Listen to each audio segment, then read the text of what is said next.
Hello, politics on social media. We are here in lovely overcast Minnesota. Hey, Ed Miller, how are you? Thanks for joining us.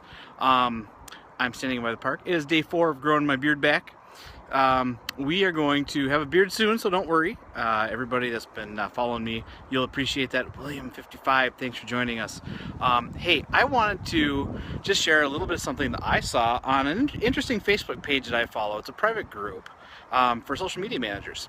And somebody asked the question, what do you think about what just happened to Land's End?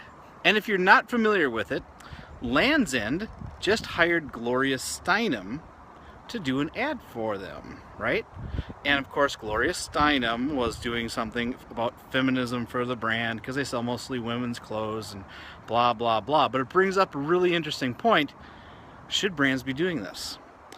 Here's what happened when, of course, Gloria Steinem is a really liberal woman, very established liberal woman, but she drives conservatives and evangelicals crazy. They do not like her one bit, and they made that abundantly clear on Facebook. So Land's End now had this nightmare of dealing with half the country, or roughly so, mad at them.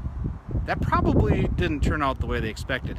But to make it worse, rather than saying, hey, we're committed to our customers, and we want to just ensure that we're going to make really good quality products at really good prices, they backed off, took down the ads, and said, well, it kind of went away. So really lame. So there's a couple things I want to talk to you about as far as politics and social media and your brands. First of all, generally it's not a good idea. We are stuck. Runners behind me, they're yelling.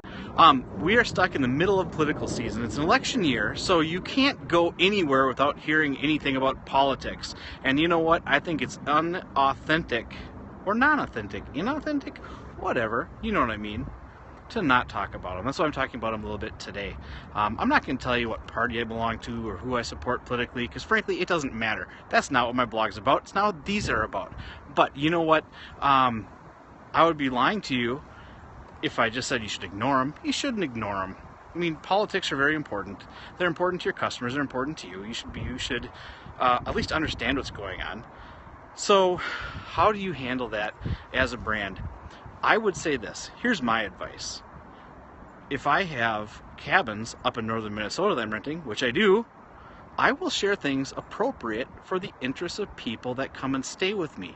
Now, that might be edging on the side of political. I might share some news about the mining up there, or about forestry up there, or about hunting up there, or about preservation up there, or environmentalism up there, because the people who come up and stay with me, that's interesting to them. I don't advocate one way or the other, but keeping people informed and addressing things is, in a lot of ways, more authentic than just avoiding them. So my wife is taking a picture of me doing the thing, so I had to... Thanks. So she's documenting what it's like to live with me. So that's the kind of thing that I try not to, that's the way I do it. A lot of people, you pick up, if you just sell to the general public, why would you ever want to get yourself in a position where you upset 1/3 to 1/2 the country? It just doesn't make sense generally. Now, I think some brands are more adept to dipping their toes in politics, but I don't think they should necessarily be out there pushing stuff. When I get a coffee, I don't want to be lectured by a barista. Sorry. Now, whether you agree with them or not, I just don't want it. I'm tired. I'm there for a coffee. But if I go to, I'll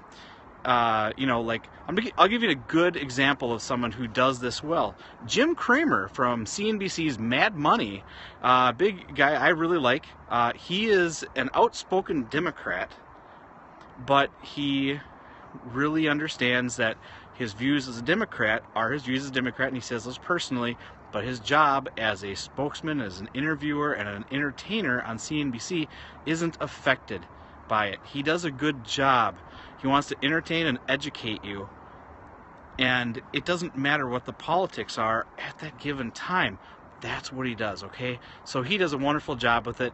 You see a lot of celebrities dipping their toes in. I don't know how many times it really turns out to be a good thing for them. It just doesn't seem to be one of those deals where people start dipping into politics and things turn out really well for them. Generally not. You know, I would advocate for people to say, and this is what I said on my Facebook page, or not my Facebook page, but that private group I belong to for social media managers, I'd rather see companies developing cultures of excellence inside their their companies, bringing value to customers. I would rather see them developing and innovating new and better products and doing it cheaper. And to me, that's a much healthier culture, a much healthier way of looking at it. You can still do things personally. I'm not saying to avoid politics. Just don't make it a core part of your business. You know, someone pointed out to me after I pointed this out about Land's End, they said, I made the comment, I was like, you know, I don't go to Land's End for advice in politics or ethics or morals. I go there to buy clothes if I go there. And someone made the comment, said, you know what, last time I saw an editorial article in a Land's End commercial was, never. And that was my point. They should have just stayed out of it. So anyways, I hope that was more helpful than confusing. We're just finishing up the taps for the day. So we'll have more syrup and more stuff on the blog. We got some really cool things coming up. We're launching the introduction. It's written, it's coming up for the 2016 Grow Your Own Challenge. So please join us for that. It's going to be really interesting. And everybody, thank you so much for watching. Make sure you check out dan330.com. We've got a bunch of great stuff planned for the summer. So have a really good night.